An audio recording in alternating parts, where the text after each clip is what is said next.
नमस्कार, मैं Himanshu Saxena, national spokes person और नेशनल सेक्रेटरी न्याय सेवा दल।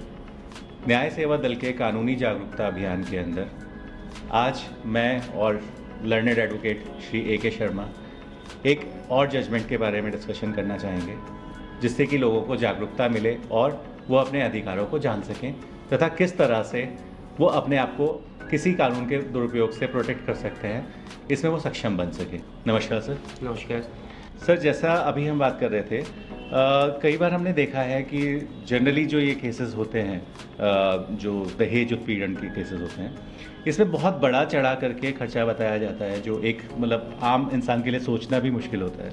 तो इस तरह की कोई जजमेंट है जिसका रेफरेंस आप देना चाहेंगे? धन्यवाद आपका। देखिए, आपने बहुत सही सवाल किया है। बेसिकली क्या है, ट्रेंड बना हुआ है।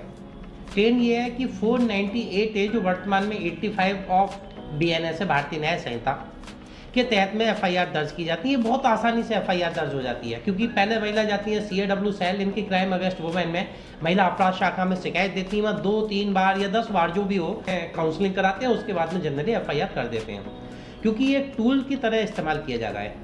तो ऐसी कई जजमेंट है। उसमें एक जजमेंट है Preeti Gupta and others versus state of Jharkhand, दूसरी है Geeta Mehrotra versus state of Uttar Pradesh 2012 की, एक है K Subba Rao versus state of Telangana. ऐसी अन्य जजमेंट है, भरी पड़ी हुई जजमेंट। ये वो जजमेंट है जिसमें कोर्ट ने माना कि कहीं ना कहीं ये इस प्रोसीडिंग को और आगे चलाया तो मिसयूज ऑफ लॉ होगा। अब आते हैं आपके महत्वपूर्ण मुद्दे पे। आपने कहा कि क्या कोई ऐसी जजमेंट है? यस, एक जजमेंट है। उस जजमेंट में ये कहा गया है कि महिला ने शादी के कुछ समय बाद ही 498 की और 2-3 और भी सेक्शंस में FIR करा दी। उसके बाद में महिला क्या करती है, पति के साथ में वापस चली जाती है आउट ऑफ कंट्री, यानी कि ऑस्ट्रेलिया चली जाती है।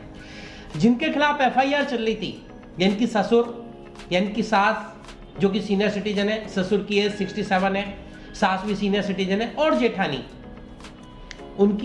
उनके अगेंस्ट में जो कोर्ट ने कहा कि ये ओमनिबस एलिगेशंस हैं, यानी कि सर्वमान्य, इनकी सामान्य स्तर के एलिगेशंस हैं और एक समान एलिगेशंस हैं, जनरल एलिगेशंस हैं। ये कोर्ट ने पाया और बाद में से क्वैश कर दिया गया है। सर, इसमें जैसा आप बताए थे, कुछ इस तरह का भी एलिगेशन लगाया गया है कि उसके हनीमून के अंदर जाकर के, मतलब बहुत ही एब्सर्ड सी बात है कि हनीमून के ऊपर कुछ ऐसा इंसिडेंट बनाया गया जिसके ऊपर एलिगेशन है। पैरा नंबर 2 में कहा गया था कि जब विवाहिता आपने पति के साथ हनीमून पर ससुराल हनीमून पर गई थी, तो उस समय सास, ससुर एवं जेठानी हनीमून खराब करने के लिए शिमला चले गए थे। मतलब हालांकि इसका कोई तुक नहीं बनता, लेकिन जजमेंट में लिखा हुआ है तो हम तो बात कर रहे हैं जजमेंट के हिसाब से। तो क्या है कि जब एलिगेशंस लगाए जाते हैं ना, छोटी छोटी बातों के भी एलिगेशंस लगाए जाते हैं, और कोर्ट कई बार कह चुकी है कि ये एलिगेशन का कोई बेस नहीं होता। जैसा हम अक्सर देखते हैं ना, बाय 1 गेट 1 फ्री या ये पैकेज डील मिल रही है। अक्सर हम केसेस के मामले में भी ऐसा सुनते हैं, कुछ पैकेजेस के बारे में बात होती है। पैकेजेस क्या है? देखिए, बिल्कुल ठीक है। पैरा नंबर 11 में इस जजमेंट में कहा गया है कि वैवाहिक विवादों को निपटाने के लिए, ध्यान से सुनने वाली बात है, वैवाहिक विवादों को निपटाने के लिए 498 ए इंडियन पीनल कोड की, जो वर्तमान में भारतीय न्याय संहिता की सेक्शन 85 है, के तहत में मामले दर्ज किए जाते हैं। तो कई बार पारिवारिक मामलों से समझ मिलने के तुरंत बाद ही पत्नी FIR दर्ज करा देती है। उसके बाद में आजकल एक पारिवारिक न्यायालय, आपराधिक न्यायालय में पति और पति के परिवार के सदस्यों के खिलाफ में Indian penal code, criminal procedure code, domestic violence act, Hindu marriage act आदि के तहत में 5 केसों का एक पैकेज फाइल किया जाता है। ये पैरा नंबर 11 में लिखा हुआ है। ये हम नहीं कह रहे, ये कोर्ट की ऑब्जर्वेशन है कि कोर्ट ने भी ये माना है कि पैकेज में केस फाइल किए जाते हैं। अब इस बात को एक महत्वपूर्ण मुद्दे पे मैं करना चाहूंगा। क्रूअल्टी की बात कर रहे हैं तो क्रूअल्टी आती है 498 ए में। अब क्रूअल्टी, अगर किसी महिला के अगेंस्ट में क्रूअल्टी हुई तो उसने 498 का FIR दर्ज करा दी, लेकिन वो साथ ही साथ में डोमेस्टिक वायलेंस का भी कराती हैं। आप अभी बता रहे थे कि कोई भी ऐसे बेसलेस एलिगेशन होते हैं तो जो एक्यूज पर्सन है उनके पास सबसे पहली रेमेडी ये अवेलेबल होती है कि वो हाई कोर्ट में जाके क्वेश्चन के लिए अप्लाई करें। मगर अक्सर ऐसा देखा जाता है कि हाई कोर्ट केसेस को क्वेश करने से बचती हैं। क्या इस बारे में कोई ऑब्जर्वेशन हमारे पास है जहां हाई कोर्ट्स के लिए कुछ कहा गया हो? पैरा नंबर 13 में होने वाला कहती है कि उपरोक्त मामलों को देखते हुए, जहां कई सारे केसेस के बारे में डिस्कशन करते हैं, जैसे कि Preeti Gupta and others versus state of Jharkhand and others, K Subba Rao versus Telangana, state of Telangana and Geeta Mehrotra versus state of Uttar Pradesh. ऐसे कई केसेस को वो देखने के बाद में वो कहते हैं पैरा नंबर 13 में कि उपरोक्त मामलों को देखते हुए इंडियन पिनल कोड की सेक्शन 498 का दुरुपयोग हुआ है।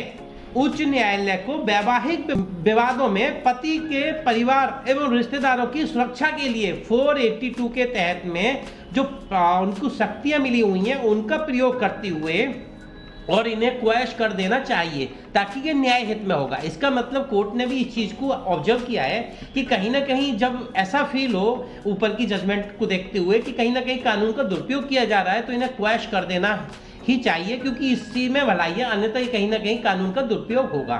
सर, कोई भी अगर क्रिमिनल केस बनता है तो उसका एक जुरिस्डिक्शन डिसाइड किया जाता है। मैट्रिमोनियल डिस्प्यूट्स में जैसा कि शायद अक्सर होता है, जो मेरी समझ कहती है कि जुरिस्डिक्शन का बड़ा मिसयूज़ किया जाता है, ये किस तरह से डिसाइड होता है, क्या ऐसा होता है?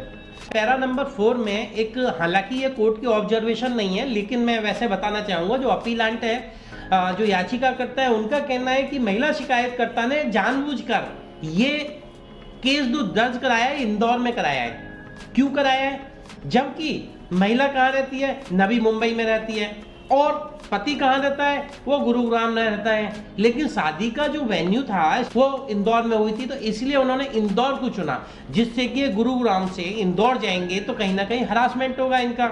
महिलाओं के लिए पावर दी गई है कि महिला जहां भी रह रही होती है तो वहां से वो केस फाइल कर सकती है। जी, और अक्सर जिस तरह देखा जाता है, क्योंकि अगर लड़के की शादी हुई है तो जाहिर है उसके पेरेंट्स एक सीनियर सिटीजन होंगे, एक ओल्ड एज में जा चुके होते हैं और उनके लिए बहुत मुश्किल होता है। आज भी हमारे समाज में एक बहुत बड़ा टैबू माना जाता है, कोर्ट कचहरी के नाम से अक्सर लोग बचते हैं। तो क्या पेरेंट्स के लिए भी कोई ऑब्जर्वेशन कहीं कोर्ट ने की है? देखिए, ये भी एक बिल्कुल महत्वपूर्ण बात है। तो 498 में ट्रेंड के तहत में क्या होता है कि पूरे परिवार को सबक सिखाने के लिए सबक फंसा दिया जाता है। इसमें इस जजमेंट में देखा ये गया कि महिला शिकायतकर्ता ने जो शिकायत की है उस शिकायत कराने के बाद में एफआईआर हुई किसके? ससुर के अगेंस्ट, जिनकी एज 67 ईयर है, सास के अगेंस्ट जो भी सीनियर सिटीजन है, और जेठानी के अगेंस्ट में। और बाद में क्या करती है महिला शिकायतकर्ता? एफआईआर कराने के बाद में ट्रायल यहाँ चल रहा है और वो चली जाती है अपने पति के साथ ऑस्ट्रेलिया। सीनियर सिटीजन यानी कि ससुर जाते हैं हाई कोर्ट में क्वेश्चन के लिए। जब कोर्ट इस चीज को देखती है तो बोलती है ये तो उल्टा आपके अगेंस्ट में क्रूअल्टी हुई।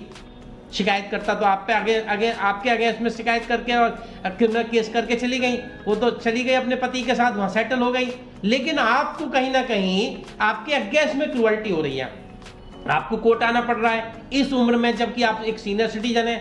तो कहीं ना कहीं इन कानून का एक बड़े स्तर पे मिसयूज है।